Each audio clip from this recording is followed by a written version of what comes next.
mean, like, you can't even row a boat in the ocean. And people suggesting, why don't you do it in a few years, like get a job, make a little money, and then you can do this. It's like, you didn't know Kurt, you didn't know me. Kathleen Saville was barely out of college when she rowed her first ocean, earning a world record along the way. But what began as a wildly ambitious plan between two newlyweds was never about the accolades. It was a love story, a true partnership, and a leap into the unknown. Together, Kathleen and her husband Kurt built their own boat and pushed off into the ocean, guided by a sextant, the stars, and a hunger to experience something new. Stay with us to hear how she rowed 83 days across the Atlantic, then 162 across the Pacific, all with her husband Kurt by her side, and what those journeys taught them about partnerships, resilience, and choosing a life that doesn't follow the map. I'm Hugh Taylor, and you're listening to The Art of Adventure, a podcast brought to you by Arthur Beale, outfitters to sailors, adventurers, explorers, and vagabonds for nearly 500 years. And today we're asking, what does it really mean to live a life less ordinary? Thanks, Kathleen, for joining us from Cairo. I'm really excited to talk to you. I absolutely loved your book. I thought it was fantastic. And excuse me for saying so, but one of the great things I thought is you were just a very normal person growing up with aspirations to, get a job, work hard, get a car, get a mortgage, and it all changed. Perhaps you can talk us through, that early part. That is something that, we talked about, hopping down that bunny trail of predictability. Now I'm out of college, we've gotten married, now we should maybe get a little house, and then perhaps do an adventure in the future.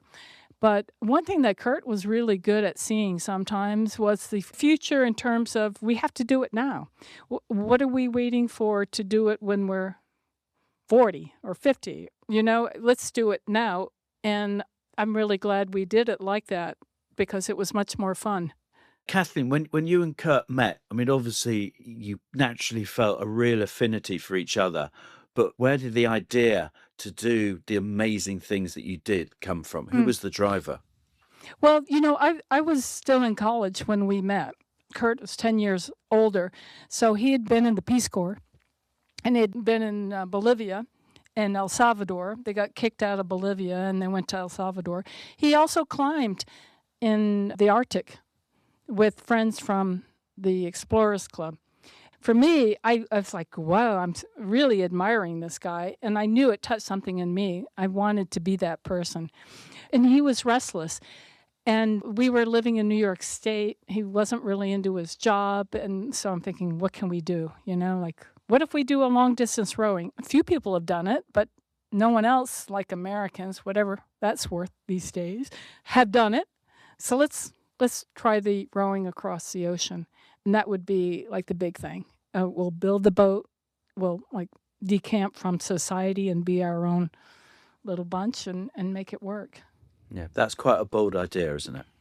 Yeah, it is. And I think it's really hard to do these days, because you could do it without the social media. Like, you didn't have people weighing in. It was only people speaking to you. And you could feel sorry about your parents. I mean, I think about that now. It was really about me and my poor parents. Can you imagine? Like, I'm going to row across an ocean with this guy. Yeah, and they were supportive as well, weren't they? Obviously, they had their concerns, but you lived with them when you were making the boat and building the boat, and they did support. In their garage. Yeah. How obnoxious is that? No, they were great. And his parents, Kurt's parents were faculty at Duke University. Yeah. And of course they were like, oh, this is... But then they became, their inner academic self took over, and they started doing research for us. What's the best route? What are the things can you expect out there? What sort of charts should you be buying? So, the family really supported us and our siblings. Did you get any pushback from anyone else? Oh, yeah. There were people from the boat club that said, you can't even do that. I mean, you can't even row a boat in the ocean. Sure, we got that sort of thing. And people suggesting, why don't you do it in a few years, like get a job, make a little money, and then you can do this. Like get a sailboat, something. Like you didn't know Kurt, you didn't know me. And you would have thought, at that time, Mm. correct me if I'm right, no American had rowed from Europe to the US across the Atlantic, and no women. Yeah. And you went to build a boat like you were building a Mm. model aeroplane. I mean, it's like, we're going to build a boat. And I Yeah. know you sought advice, but you weren't absolutely sure that you built the best boat for the journey, really, were you? Well, that's a good point. Yeah. There's a lot of like believing in yourself. I mean, like, let's not. Yeah, it's absolutely true. But the guy that really was behind the design and we worked with him was Ed Montesi. And he must have been in his late 30s at the time. And he seemed very old. And he was like establishment. He believed in us. And he was a sailor and he had rowed in college. So he had in mind that we would have something slick enough, like a sailboat, but thin enough to row. So, the cabin was like a small cuddy boat, 20 some boat. You crawl in and out, and that's what the cabin was. And the back cabin was a little shorter. And the same idea that you could just get in and prop yourself up. So it was like the ends of two very small sailboats, like day sailors. But it was a material that Ed was very convinced, and it was Eric's foam core. We bought it in sheets of half inch. And the idea in building the boat was using a frame with thin pieces of wood called battens, and we tacked on the Eric's foam core to the battens, and then we put the fiberglass over that. Then we pulled it off the frame and covered it with glass and fiberglass and inside, and then added the cabins.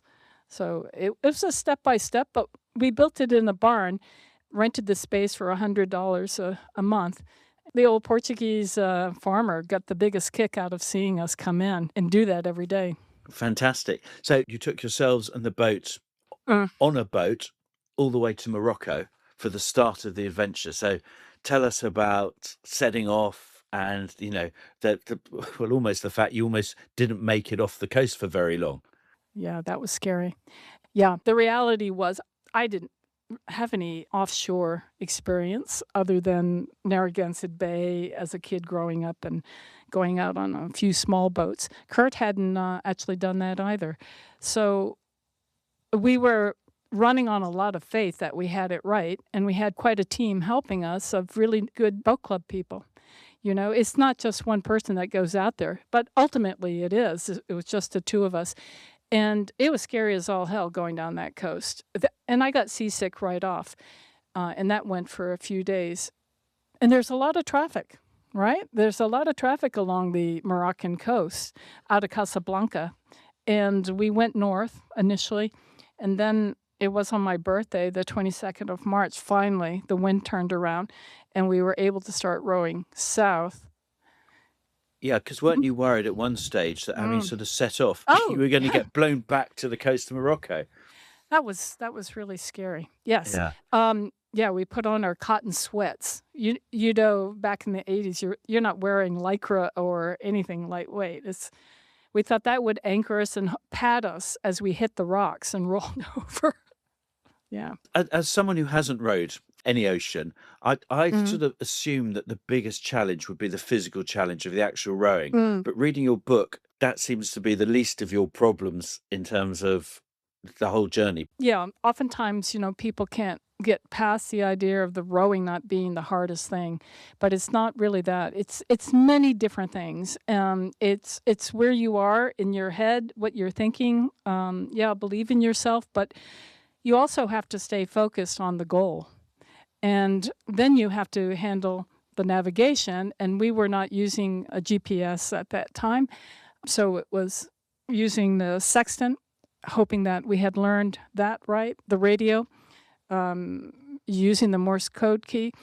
It was a really holistic experience. The rowing was one thing, but it also, if we didn't row, we wouldn't have gotten there. And this is what people sometimes have said, well, if you didn't row, you'd just float there, right? No, you wouldn't have, because you have to direct your course. And it made a difference when we rowed, of course. is slow, but it also contributes to the whole thing of keeping your mental outlook healthy. You're doing something because you've intentionally set yourself adrift. You can't just sit there. You're not a survivor of a situation. You've put yourself into it. So how are you going to solve the situation? It's problem solving. But you're not rowing all the time, are you? I mean, obviously, No. you and Kurt are doing it in shifts most of the time, but you're also taking time out to cook or to wash. Or just sleeping at night. And oftentimes people would say you're out there slogging away like some primitive image of, you're just rowing, but you're not. We slept at the same time. I mean, you've got to break away from that situation of the 360 around you, and there's nothing there. And you want to go inside a smaller space and think about what's the next step and try to decompress and rest. So then you can get up and look at it all over and attack the new set of issues that come up. Yeah. And the other issue, or perhaps not so much issue, is obviously you were doing this with Kurt, your husband, and that puts a huge strain it put a huge strain on friendship, but a huge strain on a married relationships. Perhaps you could talk about that a bit. Yeah, I've actually never thought that was an issue. It was a friendship thing sometimes, but it was very practical. What I mean is that for us, the relationship was friendship. In a marriage, they can be your best friends. Some people don't feel that way, but I felt Kurt was my best friend. And I think I was that to him. So it wasn't a marital relationship at all. It was a friendship. It was two people getting along to reach the same goal. And we became, of course, very close. We were close before then. But I think about that a lot, too. And I really wish he were here to talk about that, like putting trust in the relationship that we could set off and say, hopefully we'll get to the other side and we won't have a big issue because we needed each other. But presumably there were times when it was a bit fractious. There must have been moments of tension on a boat that small when you're on it for so long. Yeah, that's absolutely true because I think we both had our obnoxious sides, and there are times when I just didn't want to talk to him. And I think it was the same with him. So incredibly, you made your way all the way across the Atlantic to English Harbour in Antigua. Yeah, I think we had a little dispute going in because, of course, people are watching and who's going to row, who's going to steer. And I knew very well that people would say if I were rowing, oh, look, he's got her rowing. But I felt there was like more. It worked for Kurt to be the one standing by the rudder and the tiller, and it worked for me just to be rowing, and to me that was my glamour, and I think his glamour was, the being the one steering. So I mean that was another that we got to know each other very well, but getting used to people again, that was hard. I'm sure you must know, Hugh, from sailing, if you've been at sea for a while. Picking out individual voices can be challenging when it's just been two people. It's been the wind. You hear the wind. I love the wind. I mean, all my life I've loved it now. You now have to pick out individual voices and questions. That was a challenge. And then being around other people after being alone for a while. That was strange. And my father came to see us in, and I think he didn't know quite what to say to me, But the other thing in the book is obviously you've just done this amazing accomplishment, which no one else had done before, and you hardly give any reference at all to what you've achieved. You don't stand back and go, you're not proud of yourself, or you don't come across. You're like, well, sort of almost what's next? Well, there were people that had done it, and it was guys, as you said. There weren't any women who had done it by 81. But to me, I'm personally very proud in myself for having been able to get through that. But I really don't know how else to express it. I mean, it's perhaps like the people who bought equipment from Arthur Beale. They went out and they did it. They were tough asses. I know some had government contracts to do it, but there's just something that was very admirable about them too, Yeah. and I found that I connected to that somehow. Yeah. No, I mean, it's an incredible achievement. So, having done that and having got yourself in the Guinness Book of Records, presumably now it's time to get that job, get that mortgage, get that car loan, and settle down as a nice sort of suburban lifestyle in the States. Geez, no, no, So, tell what no. happened next. So we went to Northern Labrador, subarctic, and rode around the icebergs. And I think of that now. And it's like we were running off that adrenaline. Like we did this, we can go anywhere. So we did that. And then the next year, following year, went to the Mississippi, built another boat to go down the Mississippi called the Guinevere. And then said, well, the Pacific is still there. And no, the jobs we had were doing lectures at schools. So I would write on my typewriter letters to schools and ask them, did they want to hear from us? And we charged $300. So we supported ourselves very simply, and then said, yeah, I wanted to go back out there in the South Pacific. So, you set off on the Pacific, and I mean, the conditions are bad enough crossing the Atlantic, but the Pacific is a whole new ball game. Yeah, I think what made it very interesting and challenging were stopping at the islands. I know that there are people who have done it. I think there's a group of women that did it recently, and they were on the boat from Callao. I think they made it to Australia, but they didn't get off. And honestly, I could never see the point of that because there's just too much of the world to see to just stay, unless you've got a sailboat and you're going to pass by again. So it worked out really well. But it was challenging in terms of the navigation. Like, coming into port at the right time of day. You don't want to come into port if you can help it at night, but that would happen to us at times. Or like with the Galapagos, we misgauged the current, rode up there, and then it turned out we were drifting right by it. We were going right by it because we hadn't accounted for the current. And that happened in the Marquesas too. But you made the sort of navigation bit harder for yourself, really, as well, because of losing the sextant Yeah. during the journey. Perhaps talk us through what happened then. We had gotten up to do the morning sights. So this was a matter of getting up around 5 at nautical dawn, and just he went out on deck, and when he went overboard, I didn't see him. I sensed it. I sensed it in the boat. The motion of the boat didn't feel the same, and I just knew I'm alone. And of course, I just had to look straight across, and there's like no one there.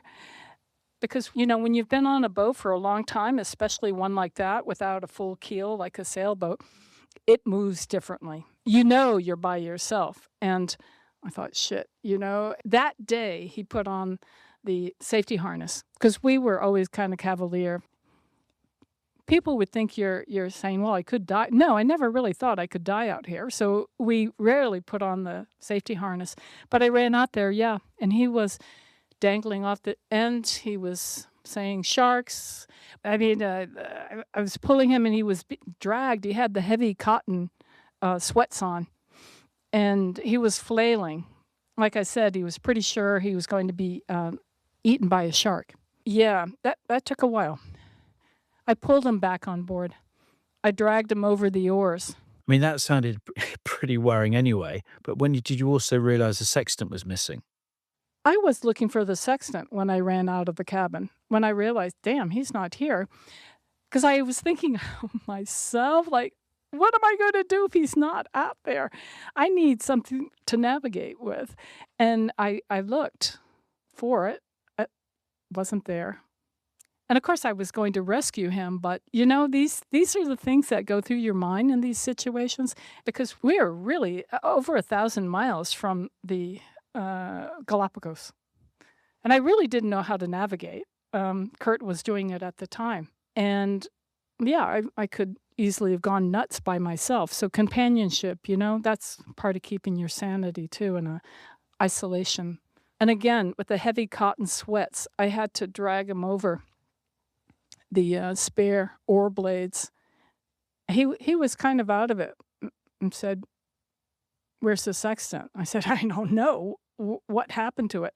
And as he flipped over, because the wave hit the boat, he flipped over. He dropped it. And Right, we didn't yeah. carry a spare.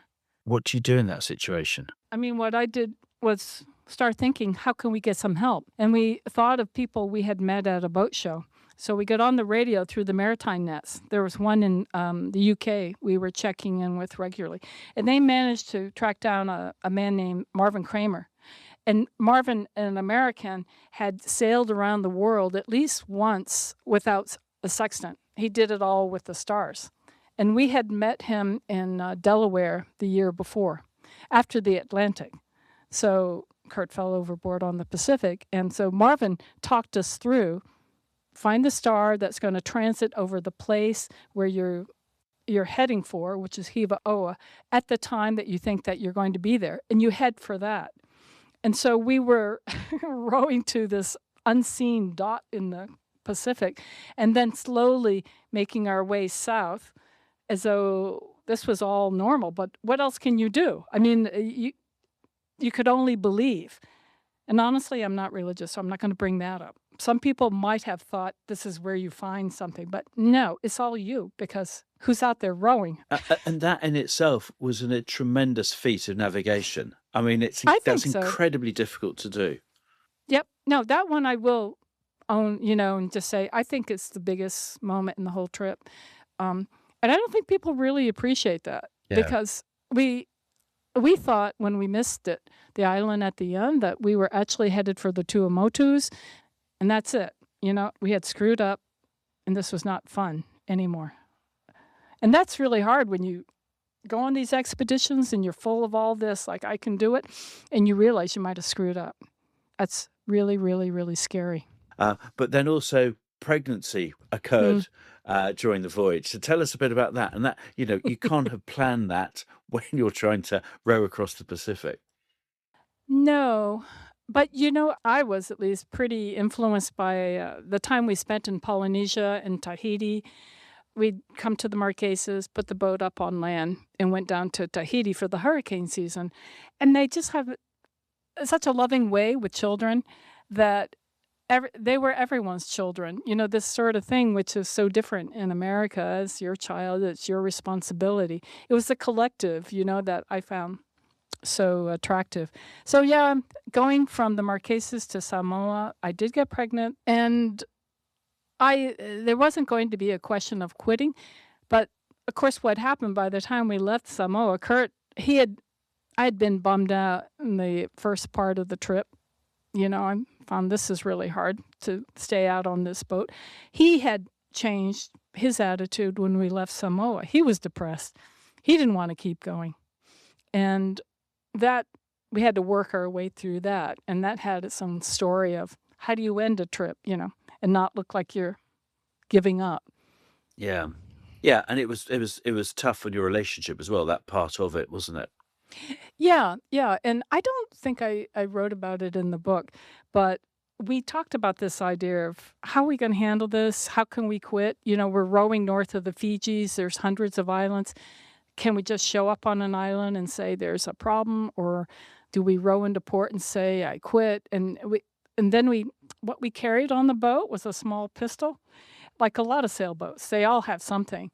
And we thought, well, what if we say we had a little problem, like the gun went off by mistake and one of us got shot in the foot, and so damn, we have to quit. We have to go we have to go into port. And we just worked through that scenario, which is very useful for problem solving, right? Yeah. What if? It's extreme problem solving. I know. And then it got too scary, the idea of doing anything like that. But you continued and you persevered and you got to the other side.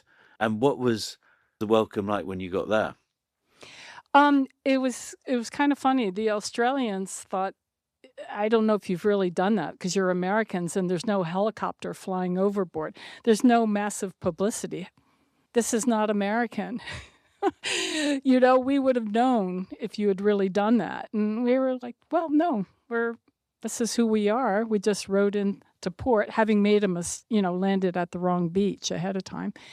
And I think they actually admired us. They thought, this is a new kind of American, not one that has to advertise what they do. Well, I think the whole world admired you. I mean, it's Mm, incredible, and it still is incredible to this day, and particularly to her, that last part when you were pregnant and with the morning sickness and all those other issues. It's a phenomenal achievement, and then obviously you're back. You've both done these amazing things, and then you perhaps think you're going to maybe settle down a bit more, or yeah. Yeah, that was difficult because we'd never really had a life of regular people from the time we got married. We were always doing something.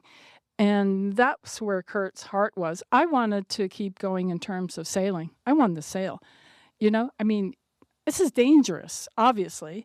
It's dangerous to keep doing this, and your luck might run out at some point, and I also wanted the sustainability of sailing, and I saw families that were sailing, and I wanted that, to sail with a child and Kurt as a family. We saw them in Tahiti, we saw them in Samoa, and just I really admired that. But Kurt didn't really want that. He wanted to probably keep going. There's no way I was going to keep going. I wanted to put what I had learned into action and maybe do something less crazy than the rowboat, which was so difficult to get into port and leave port, and mentally and physically.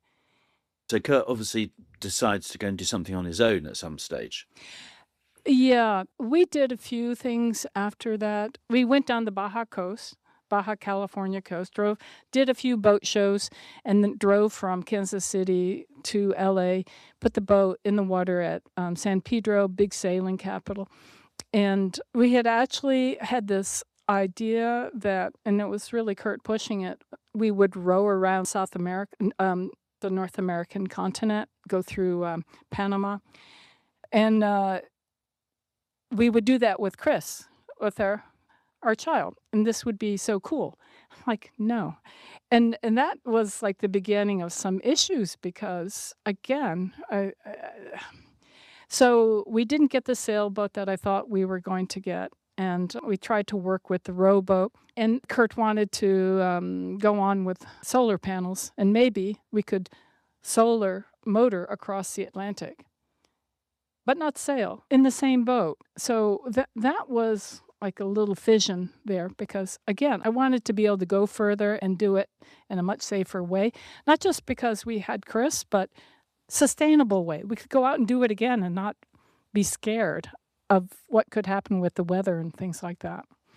So we did several trips, and then we took the boat to Morocco in 91. And we were still kind of quibbling back and forth, and I said, I'm not going on that trip. Chris is not going on that trip. And he left on his own. And we stayed in Morocco. Chris and I stayed in Morocco. And he took off from Casablanca again and had a problem.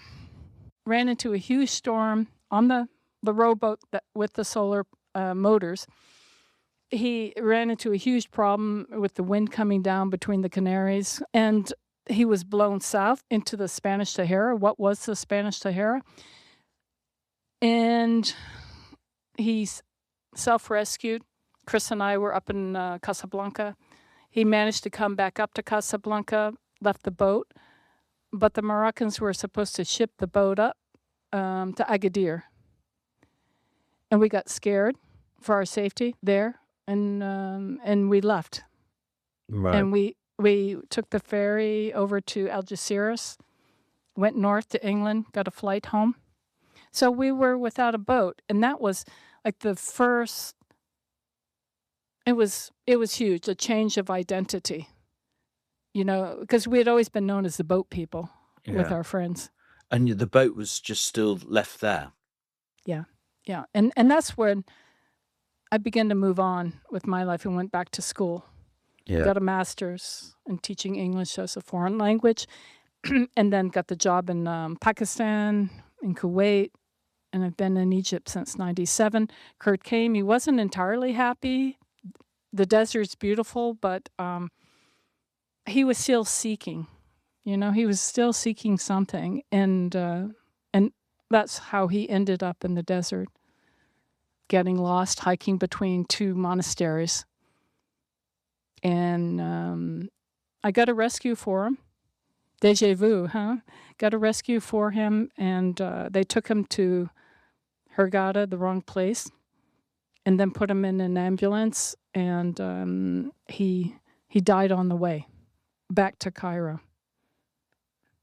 So that's how that happened, and that was 2001. Yeah, no, I mean that is a tragic end, and for you Mm. to, I mean, Kurt had been your absolute soulmate, hadn't it? And you'd achieved so much together and been through so much together, but you decided to stay in that part of the world. I did. Yeah, I did, because I wasn't going to go home. Where was home? Yeah, I have families in New England.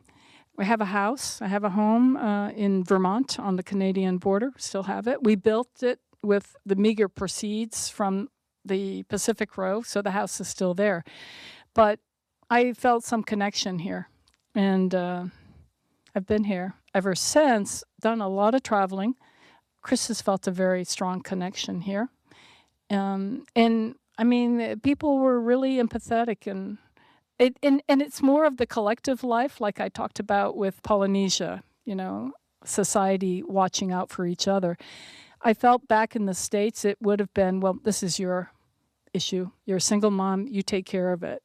Bring up your son. We have some services that, I don't know, social services, whatever. But you're basically going home by yourself. And, we lived out in the country. And to me, Egypt has been a home in a lot of ways.